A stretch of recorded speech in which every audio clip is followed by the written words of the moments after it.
දිට්වා සුලිකුණාටුවේ බලපෑමෙන් තුල්හිරිය මොන්රෝවියා වත්තේ පවුල් 6ක 20 දෙනෙකු පසුගිය 28 වනදා මිහිදන් වූයේ රටම හඬවමින්. පසට යට වූවන් තාමත් පස් යටය.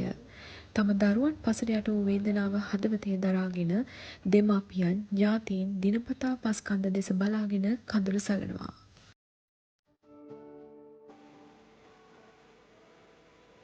එල්ම යන්න බයයි මලින්දී. අතන කාර්යාලය මහේස්ත්‍රාත්තුමිය මෙතෙන්ට ආවා. යා ඇවිල්ලා බලලා කොහොමයි පොලිසිය වගේ මාතර කිව්වා මේ ගැන හොයලා බලන්න. මේ කට්ටිය පොලිස් ටික ගන්න මේ වැඩේ කරන්න. ඒක නියෝගයසේ සලකා කරන්න කියලා කිව්වා. මම අපි ඉස්සරහම කියපු එක. පොඩි ළමයි තුන් දෙනෙක් හිටියේ. ඔක්කොම පස් දෙනෙක් යට වෙලා අද වෙනකම් කොවත් නැහැ. කිසිම තොරතුරක් නැහැ. ආරන්න අපි එතන හිටියේ පොලිසියට එම් කිව්වා අපිට ආලා දෙන්න කියලා බලන්න කට්ටක් හරි බලන්න හාරලා දෙන්න කියලා දුන්නේ. ස්වභාවික ව්‍යසනයට ගොදුරු අපේ අයට පිහිටක් වෙන්න. ඔවුන්ට ශක්තියක් වෙන්න. The current report ප්‍රාර්ථනාවය.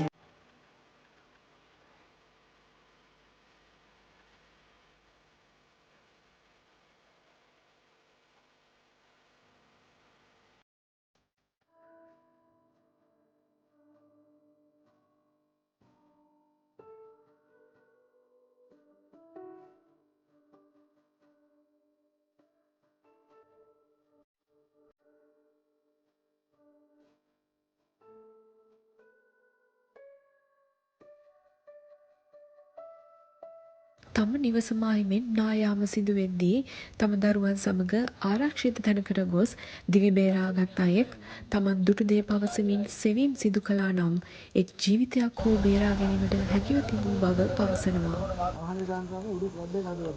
කිව්වා මේ මට සද්දයක් එනවා මේ කන්ද නායනවත් දන්නේ නැහැ කියලා. නිකන් ඒ ලොකු සද්දි මට හිතුණා මේ කන්ද නායනවා වගේ කියලා නිකන් හිතුණා.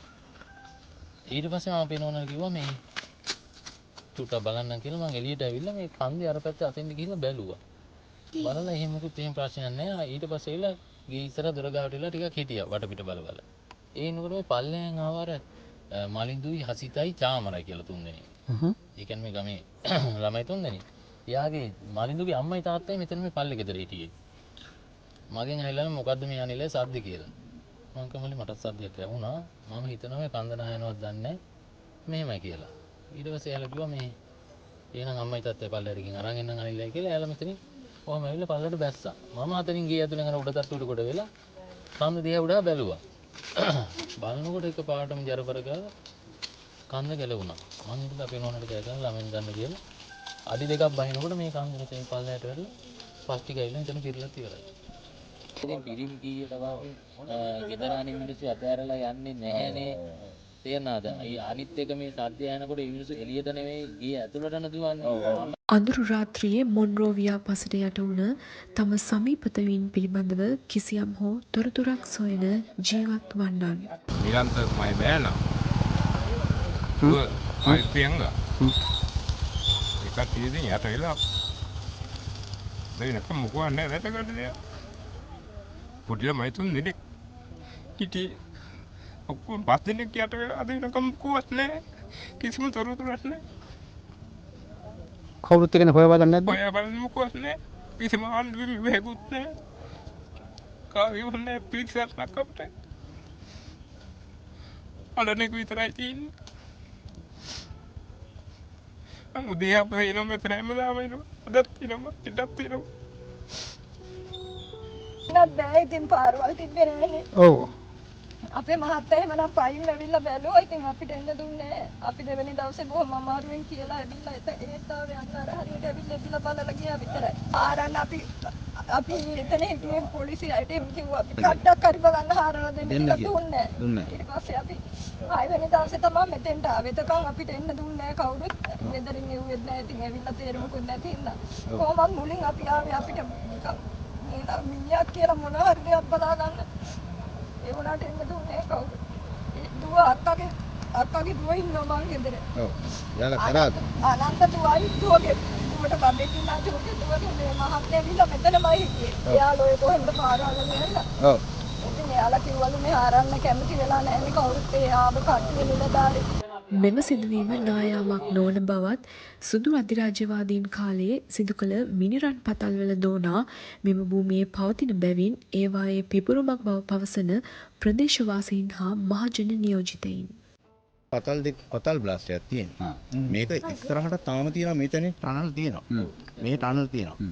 මේගොල්ලෝ මේක නිකන් ඒක භූවිද්‍යා උඩින් බලලා මේකට විසඳුම් හෙව්වොත් ප්‍රශ්නයක් වෙනවා මේක ඉස්සරහටත් වෙන්න පුළුවන්. එතකොට මේ හරිය මේ විජිමුද්‍රාලේ ගැටෙනයි. ඔව්. දැනට තියෙන ඕපන් පතල. ඊට පස්සේ මෙහි තව මේ පීල පැත්තේ තියෙනවා නේද? ඒක මැඩික් කාර්ලද නෑ නෑ. මිනිරන් දෝනා තියෙන්නේ. දෝනා තියෙන්නේ. වහලා නෑ. ඔව් ඒ වහලා නෑ. ඒක මැදින් මං හිතන ඉතින් මැදින් වැහිලා ගෑස් බෝම් වුණා. ඊට පස්සේ නොකඩව වැස්සෙන් පස්සේ ඇතුළට වතුර කාන්න වුණාම ගෑස් වලට ඉඩමදි හින්දා තමයි මේක පිපුරුනේ. දැන් පතාලලා දින පතාල නිසා තමයි මේක වෙලා තියෙන්නේ. මේක ටර්න් දෙකකට උනේ. පළවෙනි එක රෑ 10 20ට විතර. ඊට පස්සේ රෑ 10 20ට ගිහින් විනාඩි 50 විතර. ඔව්. විනාඩි 5ක් විතර ගියන් පස්සේ ඊළඟ එක. එතකොට මේ ප්‍රශ්නේ තියෙන්නේ ඒක ගිහිල්ලා තියෙන දැන් භූවිද්‍යාඥයෝ උඩින් ඇවිල්ලා නායයාමක් සරල නායයාමක් විදිහට තමයි යන්නේ. මම වරකල් ප්‍රාදේශ සභාවේ වර්තමාන සභාපතිතුමාට කතා කරලා කිව්වා මේ වෙලාවේ මේ කැණින් කඩදු ආරම්භ කරමු කඩ නෙමෙයි මමත් පුළුවන් උදව් කරන්නම් කියලා. හැබැයි එතුමාත් ඒ තීන්දුව ගත්තේ නැහැ. කියන්න ඕනනේ තීන්දුව ගත්තේ නැහැ. නමුත් පළාත් පාලන පනතේ තියෙන වගන්ති පාවිච්චි කරලා යම් ව්‍යසනයක් වෙච්ච වෙලාවක යම් ආපදාවක් වෙච්ච වෙලාවක ප්‍රදේශීය ජනතාව වෙනුවෙන් වර්කින් කොටසක් ඉෂ්ට කරන්න පුළුවන්. වරකල් ප්‍රාදේශ සභාවේ JCB එකක් තියෙනවා. ඒතකොට ඒක පාවිච්චි කරලා අපිට අඩි 2ක් 3ක් යට තමයි ඔබතුමාලා අපිට උදව් කරොත් දැන් මේ මනසිතුරු ගන්න මේ ඥාතීන් කැමති විදි කියලා මම දන්නේ නැහැ. දැන් පහපවතරයක් ගන්න ඕනේ කියලා මම කියන්නෙත් නැහැ. හැබැයි විධිමත් පරීක්ෂණයක් කරලා විධිමත් පරීක්ෂණයෙන් පසුව මේක කැණින් කඩතු කෙරුවොත් අඩු වශයෙන් විවාස 2-3කවත් තියෙන්නේ අඩි 2-3ක් යට තමයි මේ මනසිතුරු තියෙන දැන් මෙයා මිය ගිහිල්ලා තියෙන්නේ. හැබැයි මම හිතනවා නාය ගියාට ගිය වෙලාව ඉඳන් අඩු වශයෙන් පැය 24ක් දවස් 48 කාල සීමාව තුලවත් මේ අය ජීවත් වෙලා ඉන්න ඇති කියලා මම විශ්වාස කරනවා. මට පව්. මේක සමූහ මිනිස් ඝාතනයක් ඇටියට තමයි මම දකින්නේ. ඒ නිලධාරීන්ගේ මැදිහත් නොවීම, ඒ වර්තමාන දේශපාලන අධිකාරියේ මැදිහත් වීම නිසා සමූහ මිනිස් ඝාතනයකට ඉඩ දුන්නා. අනියම් ආකාර මිනිස් ඝාතනයක් වුණා කියන චෝදනාවක් මම කරනවා. ඒක නිසා මේ සඳහා පරීක්ෂණයක් තමයි මම ඉල්ලන්නේ. මේ මියගිය මිනිස්සුන්ට සාධාරණයක් ඉෂ්ට වෙන්න ඕන. ඒ මියගිය අයගේ පවුල් වල ඥාතීන්ට සාධාරණයක් ඉෂ්ට වෙන්න ඕන. මේ නාය ගිහිල්ලා මිනිස්සු යට වුණා. මම හිතන්නේ ලංකාවේ මෙච්චර පිරිසක් 20කට අධික පිරිසක් නිහිදන් වෙලා තියෙද්දි ගොඩගත්තේ නැති පළවෙනි තැන මේක වෙන්න ඇති. හැබැයි දැන් අපිට මේකට කාටවත් චෝදනා කරන්නවත් ඇඟිල්ල දික් කරන්නවත් නෙවෙයි මේ. හැබැයි මේ මිනිස්සුන්ට මේ වටපිටාවේ ඉන්න මිනිස්සු ටිකට අද වෙනකොට ජීවත් වෙන්නේ කොහමද? ඒ මිනිස්සුන්ගේ ජන ජීවිතේට මොකද වෙලා තියෙන්නේ? මේකට දැන් මේ පවුලට දැන් මේ කෝටියක් දෙනවා නම් ආණ්ඩුවෙන් කියනවා ලක්ෂ 50ක් දෙනවා ගෙට ඉඩමට 50ක් දෙනවා කෝටියක් දෙනවා කියලා. ඒ ටික දෙන්නේ කවද්ද? ඒ මිනිස්සුන්ට මේ මිනිස්සුන්ගේ ජීවත් වෙලා ඉන්න මිනිස්සුන්ගේ ජන ජීවිතය රැකගන්නේ කොහොමද? මේක ගැන කිසිම තොරතුරක් නැති හින්දා තමයි අපි අද ආවේ මෙතෙන් ඇවිල්ලා මාධ්‍යත් එක්කගෙන මේ කතා කරලා මේ ප්‍රශ්නයට උත්තරයක් හොයන්න. මිහිදන් වූ ඔබත් ජීවත්ව සිටින අපත් පෙර භවයක එකට සිටින්නට ඇති. එදා ඔබ කළ අකුසලක් මෙදා ඵල දෙන්නට ඇති. ඔබ මිහිදන් වූයේ කිසිවකුත් නොසිතූ අයුරිනි. මතු බලවකදීවත් මෙසේ අකලට මරණයට පත් නොවී බොදුනුවන් ලෙසින් එකම මණ්ඩපයකදී නිවන් දකින්නට හැකි වේවායි අපි පින් අනුමෝදන් කරමු. ඔබ තවමත් The Current Report YouTube නාලිකාව subscribe කරනත් නම් අදම subscribe කර අපත් සමග එකතු වන්න.